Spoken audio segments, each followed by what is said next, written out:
Se entrega, Corisco, eu não me entrego não, eu não sou passarinho para viver lá na prisão. Gente, este sertanejo de Vitória da Conquista foi, antes de tudo, um revolucionário. Ele foi um dos líderes de uma conspiração que subverteu a ordem existente, então, de se fazer cinema no Brasil.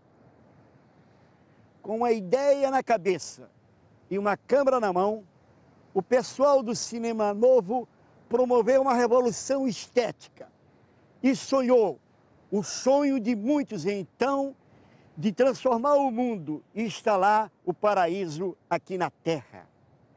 Filmes como Deus e o Diabo na Terra do Sol, O Dragão da Maldade contra o Santo Guerreiro e Terra em Transe são cultuados até hoje no mundo inteiro. Os 30 anos da morte do dragão Glauber Rocha é o tema de hoje do programa De Lá Pra Cá. Ça t'embêterait de mourir maintenant? Non, mais il va pas mourir. C'est compliqué de répondre. Moi, je ne sais pas un type d'homme qui a la peur de la mort. Parce que moi, j'ai vécu ma vie très bien. J'ai 42 ans, mais j'ai vécu vraiment ma vie. Parce que moi, j'ai fait du voyage par tout le monde. J'aimais les femmes que je voudrais aimer. J'ai fait les films que je voudrais faire. E enfin. O jovem Glauber nasceu e cresceu num mundo cheio de esperanças. No Brasil, era democracia, fim da ditadura de Vargas, uma politização crescente. Internacionalmente, o fim da Segunda Guerra Mundial e a construção do socialismo na União Soviética, na China, em Cuba. Deus e o Diabo na Terra do Sol é o retrato vigoroso de uma época vigorosa e que vai acabar em 1964 com o golpe militar.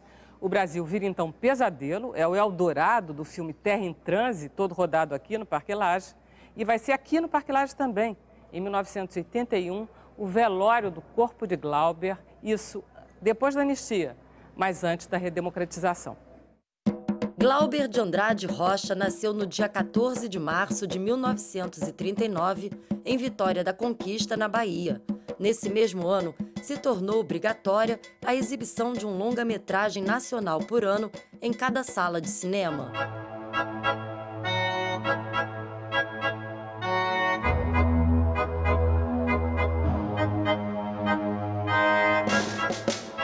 Zelito, fala um pouco sobre Glauber Rocha. Conta pra gente quem foi Glauber Rocha. Olha, a primeira coisa que me vinha na cabeça é que Glauber Rocha era um superdotado. Era uma pessoa que tinha uma cabeça diferente das outras pessoas, dos outros seres humanos. Ele era uma pessoa, quer dizer, hoje se chama de gênio, então não sei se o nome certo é gênio, mas ele era efetivamente uma pessoa superdotada. Um sujeito que aos 23 anos de idade faz Deus e o Diabo na Terra do Sol, né? Um filme com aquela força, com aquela pujança, filme que influenciou Coppola, Martin Scorsese, Bernardo Bertolucci. É um filme que mudou o cinema no mundo, inclusive. Tem uma força gigantesca. Ele, com 23 anos de idade, fazia aquilo. É de uma coragem, era isso. Ele era uma pessoa que andava no fio da navalha. Ele mergulhava no escuro. Esse caminho no Monte Santo é para levar até o céu o corpo e a alma dos inocentes.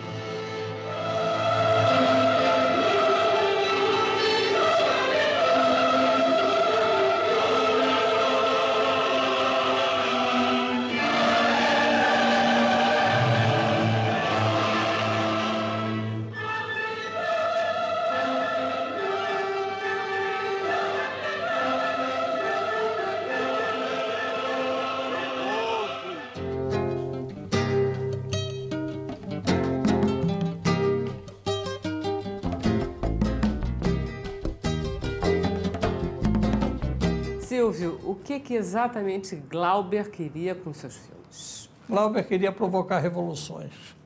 Ele sempre foi um absoluto provocador desde a infância. Ele organizava as pessoas, organizava a vida, ele dirigia o teatro, fazia jograis, ele era um esperto em Castro Alves, ele fez o jornal o jornal de cinema, ele tinha uma revista, a revista Mapa, ele botou a Bahia para pensar, escrever, ele fez Paulo Gil Soares pensar, João Ubaldo, Rolando Sena, toda uma geração era movida à energia de Glauber Rocha. Em 1949, com 10 anos de idade, Glauber Rocha foi para um colégio interno em Salvador, conhecido pela disciplina e rigor. Escreve a peça de teatro El Hilito de Ouro, encenada pelo professor Josué de Castro e protagonizada pelo próprio Glauber, que faz o papel de um príncipe espanhol.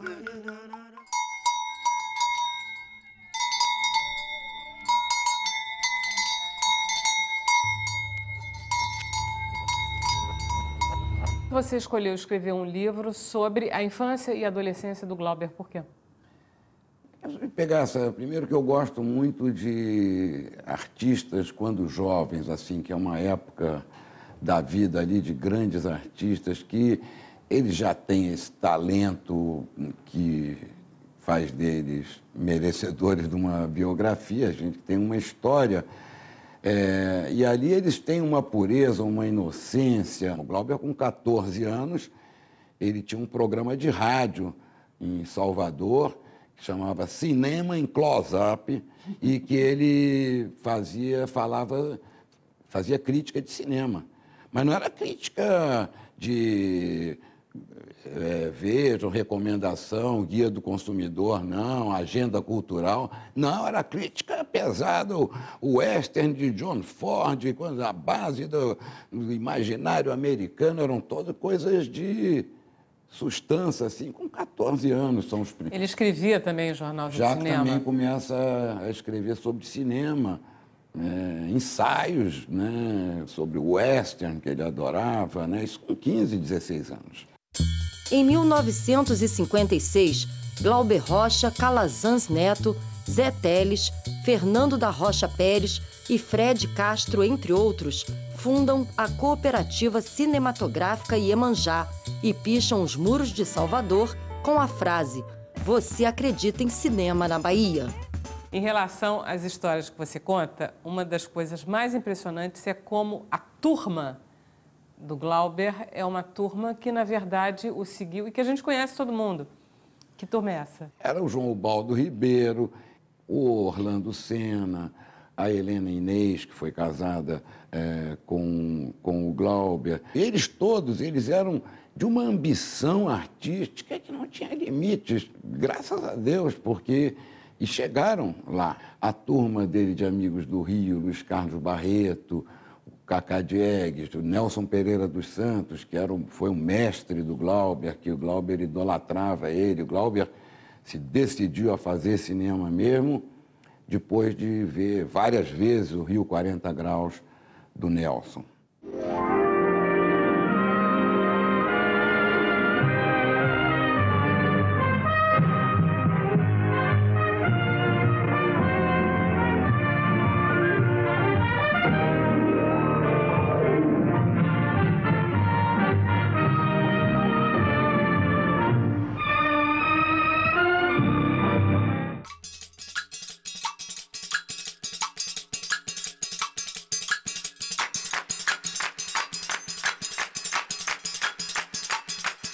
Explica pra gente, assim, o que foi o Cinema Novo. O Cinema Novo era uma decorrência do Rio 40 Graus. Do Nelson Pereira. Porque o cinema brasileiro tinha embarcado, não sei se certo ou errado, não vou entrar nesse julgamento de valor, na indústria que é representada pela Vera Cruz, Maristela, que é um modelo Hollywood. Modelo de estúdio, né? De estúdio. Era um negócio pesado. Era um negócio mesmo hollywoodiano, tal, com elenco fixo, tal. E o Nelson fez a contracorrente disso, o Rio 40 Graus, o Rio Zona Norte, provando que se podia fazer um cinema, né, em ambientes naturais, o neorrealismo italiano. Né? E isso suscitou... O Glauber era um cineclubista, ativista na Bahia. Na Bahia, você tinha o Clube de Cinema, dirigido pelo Walter da Silveira, que passava todos os filmes, todos os diretores, todas as escolas de cinema, eles assistiam todo domingo de manhã, depois escreviam artigos, o Walter da Silveira escrevia para eles, publicava no jornal, eles escreviam também, então ele teve uma baita formação cinematográfica antes de virar cineasta. Aí veio para o Rio e se apresentou, até uma história engraçada, que ele se apresentou ao Nelson Pereira dos Santos, né, que queria ser assistente, tinha, enfim, um lugar de estagiário na equipe. E o Nelson aí virou para ele e falou, bom, então vamos fazer o seguinte, arruma aquelas cadeiras ali e passa uma vassoura ali no chão. Eles contavam isso, né? O Nelson não confirma muito essa história, não. Na década de 1950, um grupo de jovens resolveu lutar por um cinema com mais realidade, mais conteúdo e menos custo. Foi nascendo o chamado Cinema Novo, um movimento cinematográfico brasileiro influenciado pelo neorrealismo italiano e pela Nouvelle Vague francesa. Queria cinema novo sem Glauber Não, ele dizia que o cinema novo era ele, né? Pouco modesto. Ele pouco modesto, o cinema novo sou eu. Mas havia uma piada até, na época, que se dizia assim, o cinema novo só existe quando o Glauber está no Brasil.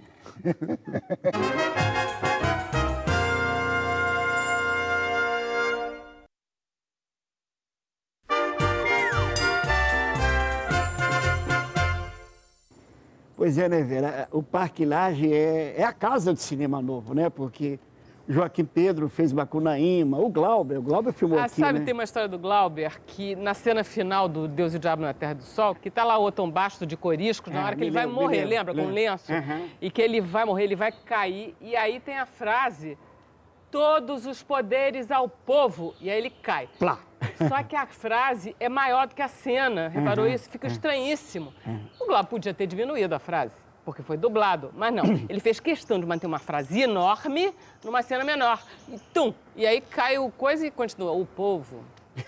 É isso que eu fico pensando. Quem é o Glauber? O Glauber é aquele cara que chutou o pau da barraca, é aquele cara que balançou o coreto, é a mosca que pousou na sopa para azucrinar o cinema brasileiro. Quer dizer, o Glauber é aquele sujeito que mexeu com esse cinema e se ele estivesse vivo hoje, eu tenho a impressão que ele ia achar esse cinema talvez muito bem comportado demais para o gosto dele, mas eu acho que ele ia ter orgulho, porque o cinema brasileiro é conhecido lá fora, em grande parte, graças a Glauber Rocha. Verdade.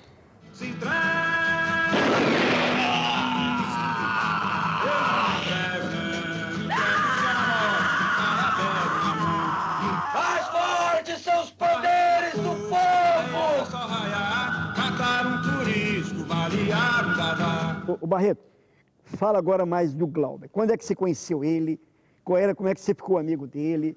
Como eram essas conversas? Como era a cabeça dele? Enfim, vamos falar o baiano Glauber Rocha. Quem era? Como é que você conheceu ele? Como é que ele surgiu na sua vida? Surgiu da seguinte maneira. Eu tinha ido à Bahia fazer uma matéria com os artistas baianos e tal. Estava uma efervescência cultural na Bahia, de Garçanto, da Universidade da Bahia e tal. Eu fui lá e aí, ali na conversa vai, conversa vem, nosso Genaro falou assim, você conhece, já ouviu falar no Glauber Rocha, o cineasta aqui da Bahia?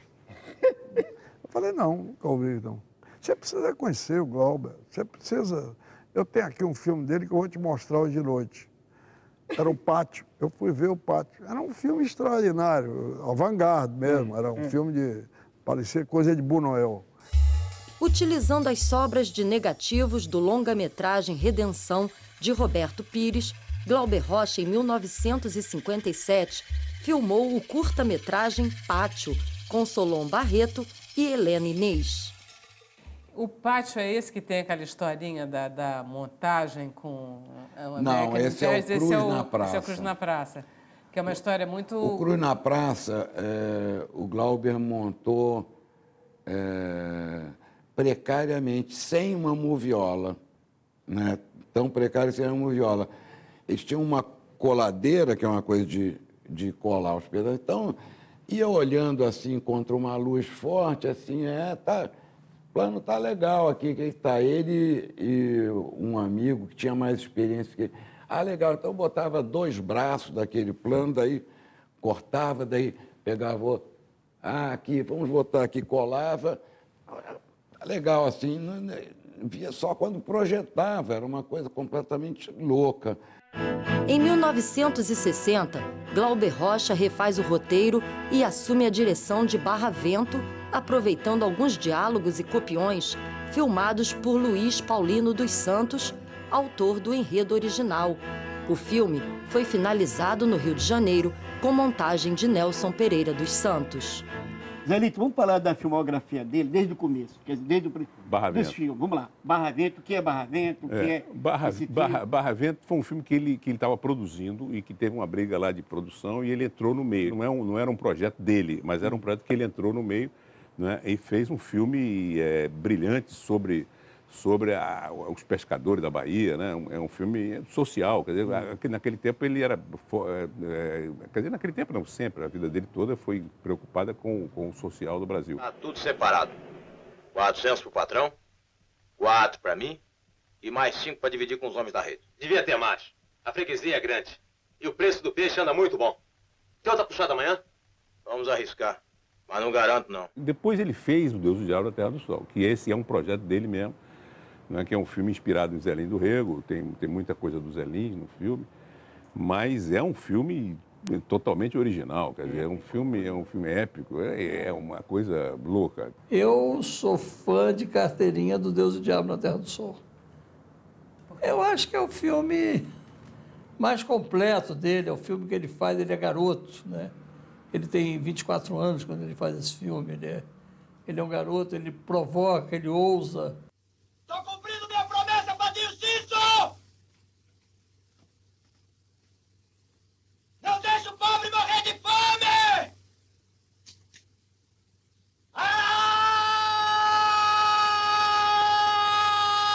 Figo não vive no mato, meu compadre Lampião! Nelson, você estava na plateia do Glauber, da pré-estreia do Deus e o Diabo. Qual foi a reação da plateia?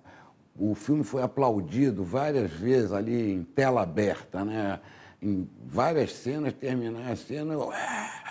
E quando terminou, claro, foi ovacionado, provocou uma comoção. Depois veio Terra em Trânsito, que é o filme do Glauber, em seguida do Deus do Diabo na Terra do Sol. O engraçado é que na produção do Terra em Trânsito, a gente tinha consciência de que estava fazendo uma coisa diferente. Tinha, impressionante isso. Todo mundo que leu Luiz Carlos Barreto, que foi o fotógrafo do filme, o Dibi, que era o cameraman, o Dibi, como terminou de ler o roteiro, estava suando, estava nervoso, porque realmente o roteiro do filme é muito bom. Pela harmonia universal dos infernos, chegaremos a uma civilização!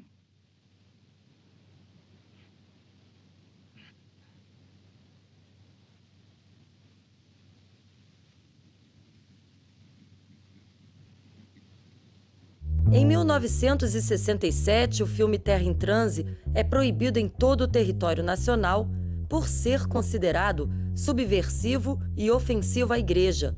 Exibido no Festival de Cannes, o filme ganha os prêmios Luiz Buñuel e da Federação Internacional de Imprensa Cinematográfica. 10 anos depois, Glauber teria outro filme interditado pela Justiça, um documentário com imagens do enterro do pintor e seu amigo Di Cavalcanti. O filme seguinte foi o filme dele de maior êxito, foi O Dragão da Maldade com o Santo Guerreiro. Quando O Dragão da Maldade com o Santo Guerreiro fez um sucesso em Cannes extraordinário. Eu vi o Visconde atravessar a rua. Você estava lá? Eu estava lá. Eu vi o Visconde atravessar a rua para cumprimentar o Glauber, maestro, e tal, o Visconde, Coppola, todo mundo entusiasmado com o filme. Aí tem uma manchete assim, 27 facadas abalam Cannes, não sei o que, que as facadas que a Odete Lara dá no Joffre, no marido.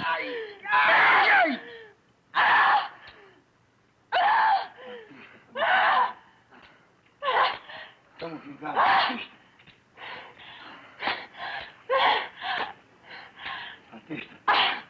Batista, estamos vingados. Quando terminou esse filme, o Glauber podia ter virado o Bernardo Bertolucci, entendeu? É o cineasta da moda. Ele era o cineasta da moda. E no mundo. Ofereceram para ele todas as possibilidades de produzir filme. E ele escolheu continuar, Glauber Rocha, continuar aqui no batente, nos trópicos, e continuar, vamos dizer assim, radical com o compromisso do cinema com a poesia, né? Que era coisa dele. E se eu quisesse ganhar dinheiro com o cinema, eu estaria fazendo filme comercial, porque saberia fazer muito bem filmes comerciais, mas não me interessa e acho que, inclusive, é completamente imoral fazer isso. O meu objetivo, justamente, é fazer esse diálogo feroz com o público. Em 1969, Glauber Rocha viaja à Europa para exibir O Dragão da Maldade contra o Santo Guerreiro no Festival de Cannes e recebe o prêmio de melhor direção. Em Paris, em Roma, Nova York, tanto faz. O Glauber era ele, em tudo que é lugar, ele não mudava nada, ele tinha esse mesmo espírito, falava todas as línguas ali do jeito dele e tinha esse mesmo espírito de liderança, conspiratório, essa segurança, assim, em qualquer lugar. Ainda hoje, na Itália, em Portugal, Glauber é uma lenda. Em 1970, Glauber realiza 2 filmes no exterior, Leão de 7 Cabeças e Cabeças Cortadas. Em 1971, parte para um autoexílio. Durante esse período, ele realiza alguns filmes, entre eles Claro e História do Brasil. E aí voltou para o Brasil, depois da anistia, ele para fazer o Idade da Terra, que foi o último filme dele, em que foi mal compreendido pela crítica, pelo público, todo mundo e tal. Ele ficou muito abalado com aquilo. É um filme que se potrebbe definire da vanguardia? Um filme audiovisuale. Purtroppo non è un film a soggetto, un film classico, un film convenzionale, perché questo è un film di immagine e di suoni, non è un film di parole, perché questo è il teatro, non è cinema.